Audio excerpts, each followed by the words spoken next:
It's weekend again. Tayo ay magra-ride. So, hindi ko alam kung saan tayo papadpad ngayon. Pupuntahan muna natin yung mga tropa natin sa Shell Parville. Tapos bahala na kung saan tayo mapadpad. So, ngayon lang tayo ulit nakapag-vlog. Nagkaroon kasi tayo ng problema dito sa ating camera. Itong cage nawala. So bumili tayong panibago. Tapos yung nabili ko nung una na bago is hindi siya tugma para sa ating mic adapter. So bumili tayo ng panibagong brand. Hindi ko alam kung anong brand nito. Nakita ko lang din sa online. Tapos yun, nagkasya naman. So time check 12:24 na. Di pa tayo nanananghalian. Tanghali tayo nagising. Pag weekend talaga medyo late tayo magising. Kasi ganitong araw lang tayo nakakabawi-bawi ng tulog.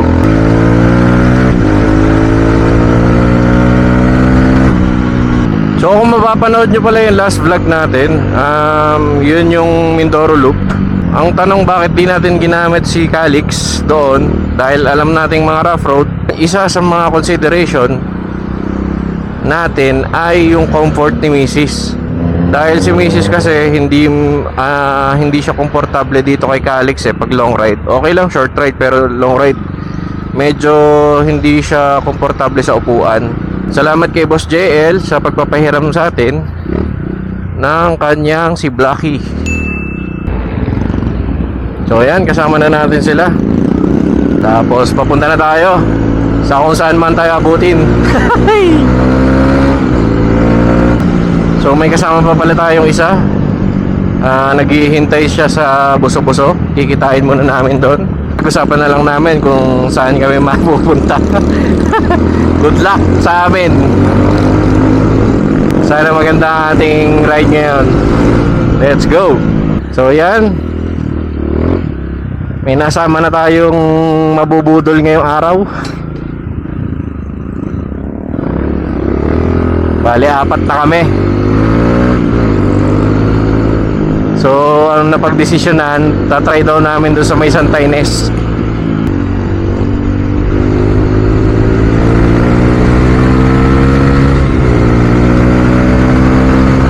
Bibilis naman itong mga to.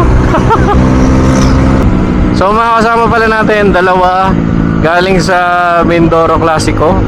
Tapos isa sa CB150X nating tropa. So ngayon ay medyo off-road. Ano tayo ngayon? Off-road ride. Tignan natin kung saan tayo mapapadpad.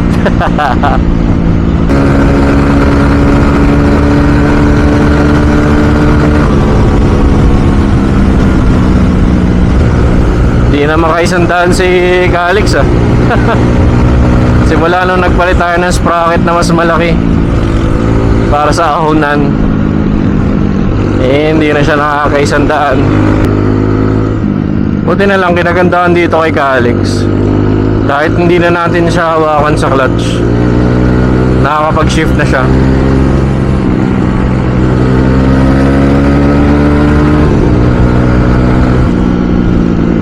Madali siyang magdagdag tsaka magbawas.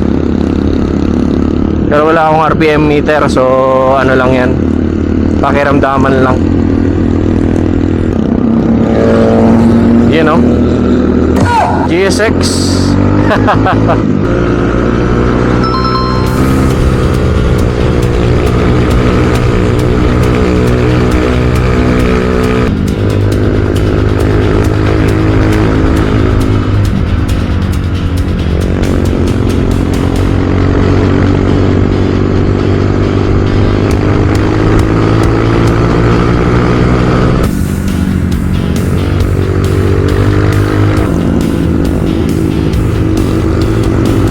Yan o. Nakakamiss ang bangkingan. So ito, paliko na tayo.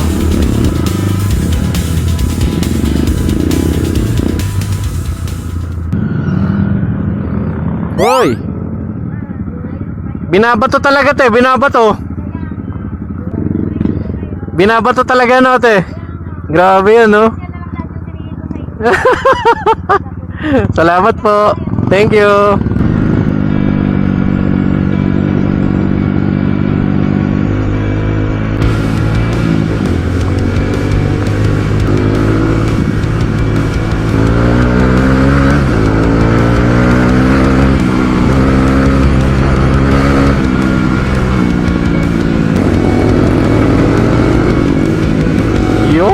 Tatayo na din.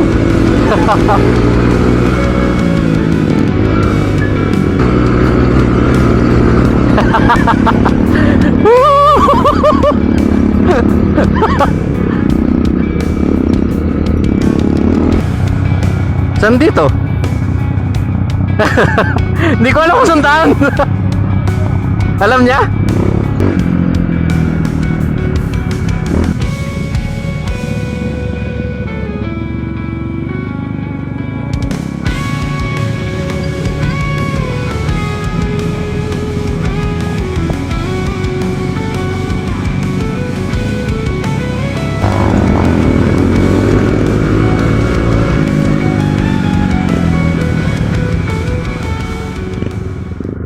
Ala, ala, ala, ala, ala, ala. Ala, ala, ala, ala. Sa gitna, sa gitna. Oh, natakot din. Malalim ba yan? Okay, banat. Ikaw muna para may video.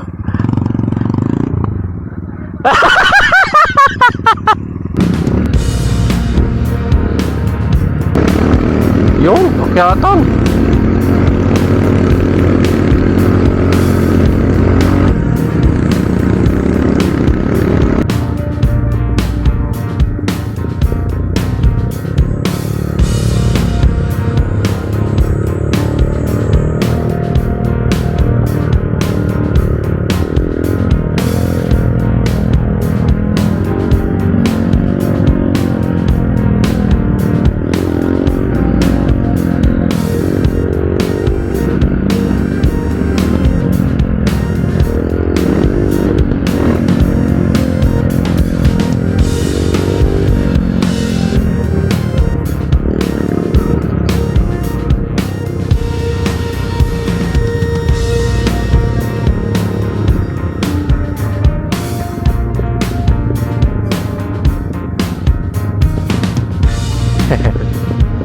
Saan kaya ito papunta?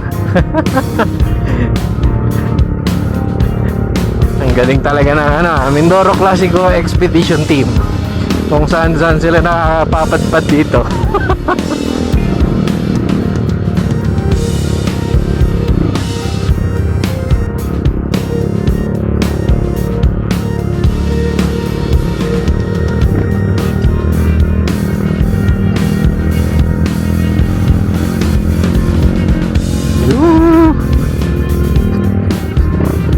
Iyon, no?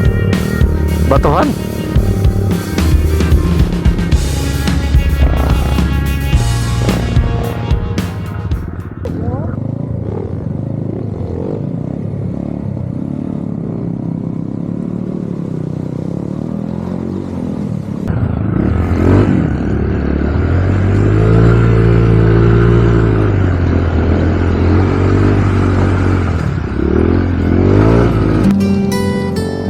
Medyo matagal-tagal na rin pala tayong walang off-road, kaya parang naninibago pa ako. Masarap talaga sa pakiramdam kapag malapit ka sa nature. Parang lahat ng stress mo ay nawawala.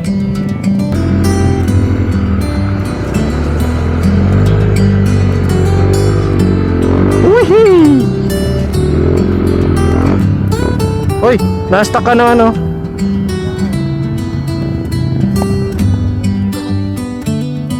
Kaya nga, ang ganda. Ang ganda.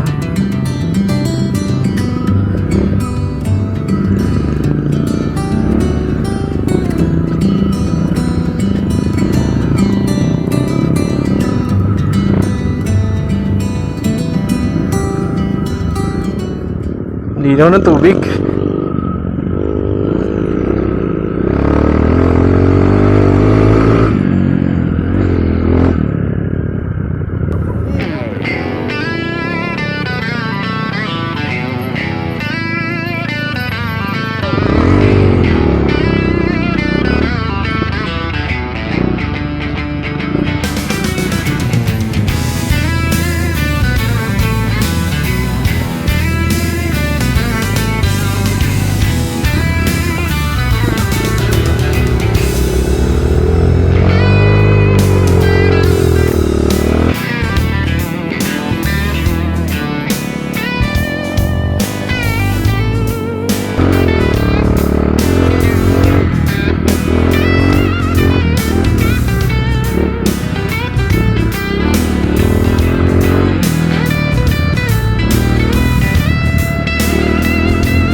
kami sa dulo. Pero dahil tag-init, medyo mababa ang tubig kaya napagpasahan na lang namin na maghanap ng ibang mapupuntahan. So papunta na tayo ngayong Daranak. First time lang kasi ni na Boss Troy pumunta doon para at least makakita nila at saka makapag swimming na rin kami.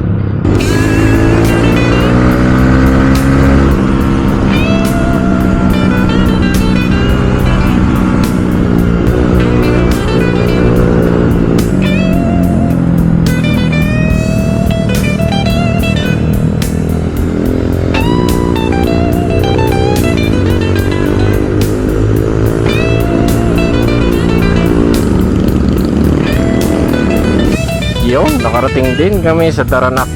Ngunit di namin alam na ganito pala ang mangyayari. What?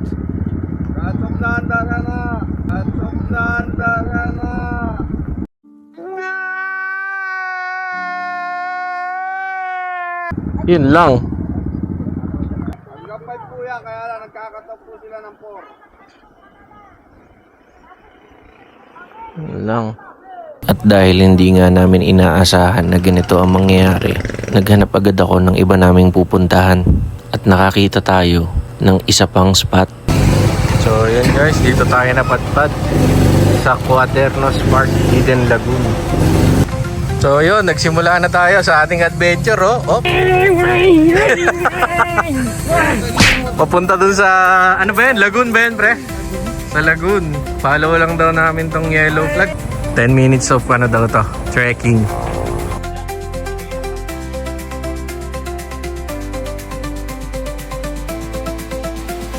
Yun, nakarating na rin tayo.